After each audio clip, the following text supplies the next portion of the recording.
Hello class, and welcome to Notes 4.4, Finding and Approximating Square Roots, California Standard NS 2.4. We have three vocabulary words today and one rule. First vocabulary word is perfect square, a number that is the square of an integer. So that means if you take an integer, multiply it by itself, your answer or product will be a perfect square.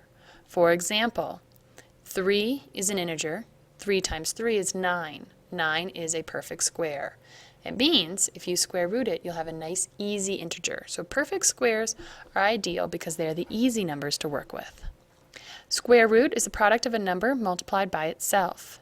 So the square root, for example, of 9 is saying, well, what would you have to multiply by itself to get 9? And of course that would be 3. So 3 would be the square root of 9. Radical expression, an expression, of course that means without an equal sign, that involves a radical sign. So when I ask you to find the square root, what you're working with is an expression that has a radical sign. A lot of people call it the square root symbol, but the technical math term is radical sign. Square root rule is a square root of 5 and 25. So as you know, 5 times 5 makes 25.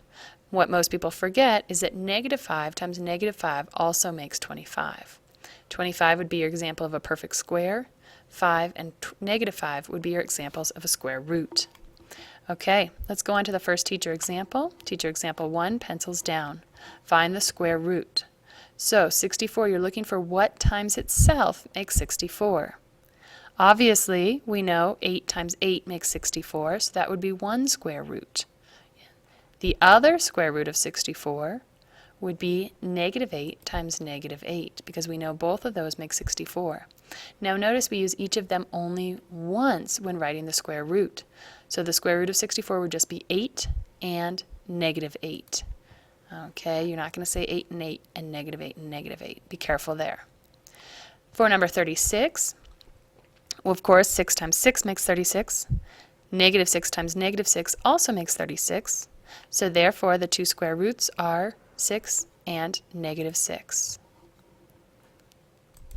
Okay, now this one's slightly different, and the reason is it has the radical sign already. What that tells you is I'm only looking for one of the square roots. So what that means is it's telling you whether it's positive or negative. On problem A, as you can see, there is no negative sign. So that means I'm looking for the positive square root of 25, which of course is 5, because 5 squared makes 25. On problem B, see the negative sign out here? That tells me I'm looking for the negative square root of 49. Be careful, this does not mean I'm looking for the square root of negative 49, because it's not a real number, because you can't have a negative sign inside a radical. Because even if you're working with negative numbers, for example, negative 7 times negative 7 is positive 49. So it's the negative sign out here that tells you the 7 should be negative.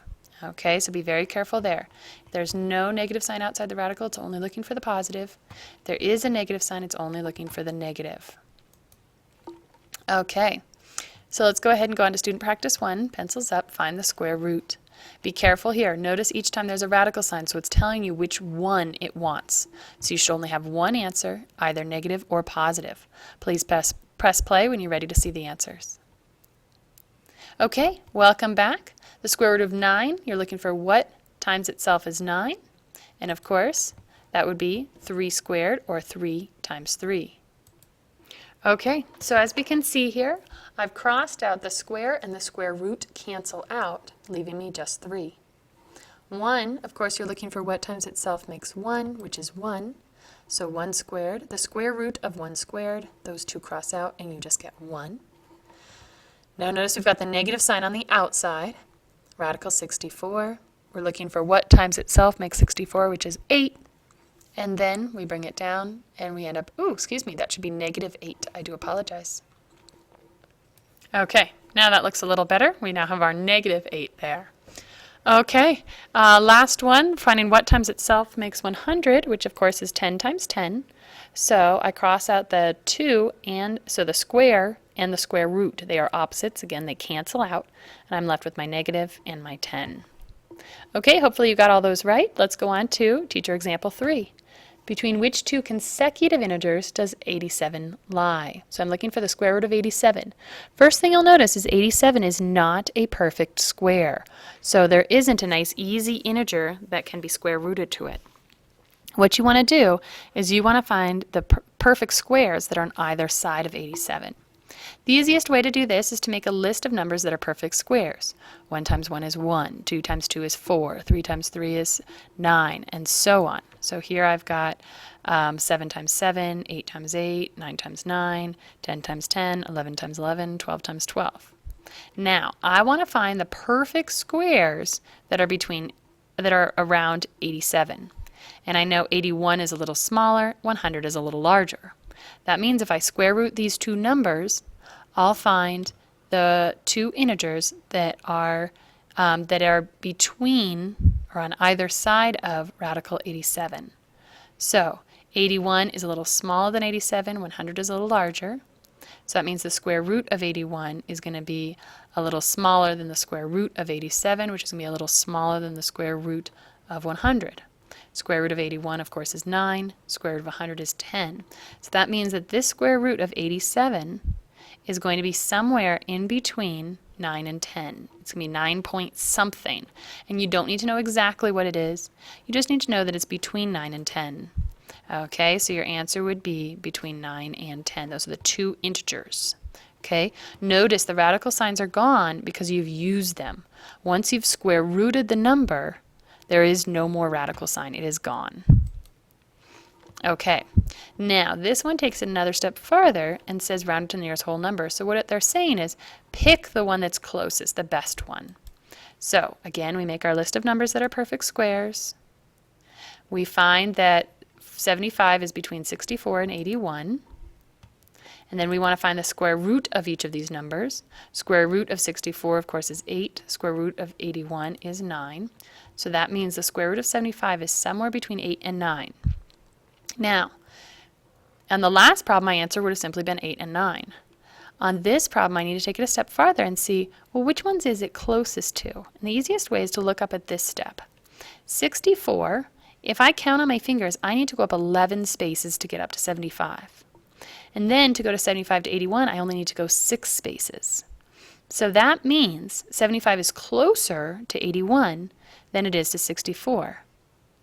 Which means the square root of 75 is closer to 9 than it is to 8, which means it's going to be 8 point something, like 8.7, 8.8, 8.9, something close to 9. So it's closer to 9. My answer would be C. Okay, go ahead and try these out. We've got quite a few problems here, and I'll move this out of the way. Starting with problem number 5, 6, and 7, you're approximating to the nearest whole number, so you're just getting one answer. Number 8, you're doing the same thing. It's a little tricky. You've got a giant radical sign, so I will help you with that if you need trouble. And then number 9, we'll have to see. It might have gotten cut off a little bit on the bottom there, but I will go ahead and help you with that as well. Go ahead and try them out on your own first. Okay, welcome back. Now, we know 19 is between 16 and 25. The square root of 16 is 4. Square root of 25 is 5. And it is closer to 16, which makes it closer to 4. The square root of 40 is going to be somewhere between the square root of 36 and 49, which means it's going to be between 6 and 7. And it's only 4 spaces away from 36 up to 40, so that means it's closer to 6. Square root of 55 is somewhere between 49 and 64. So that means it's going to be somewhere between the square root of 7 and 8. Okay, there we go. Now we have that 8 there. And then, of course, 49 is only 6 spaces away from 55. So that means 7 is closer to square root of 55. Problem number 8, we're finding the square root of 25 and 81. So what I want to do you see I have this giant radical sign? I want to break it down so they each have their own personal radical sign.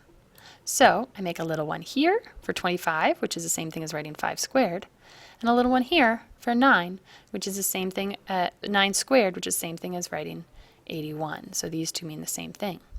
Now the square here and the square root cancel out, making it just 5. The square here and the square root cancel out, making it just 9. So my final answer is 5/9. What's important to remember here is there are times when you can't cancel it out. Let's say, for example, the number was 80. It's not a perfect square, so it doesn't have a nice easy integer square root, so it would stay radical 80 in the denominator. You can only get rid of that square root if you have a square to cancel it out with. So that's kind of a tricky step there, and we'll go over that a little more in class. Last one, number 9, between which two integers does radical 230 lie?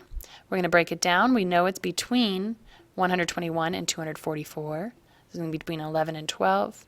And notice it's asking for two answers, so your answers would be 11 and 12. Okay, now on the quiz, what I want you to be careful of is on number 2, it tells you in Schoology how to write them. Make sure you just have number, comma, space, number. No and sign, no nothing. Otherwise, it'll mark you wrong. Number 1, you're finding that square root, so you're just getting one answer. And number 3, you're just getting one answer. Okay, have a great day.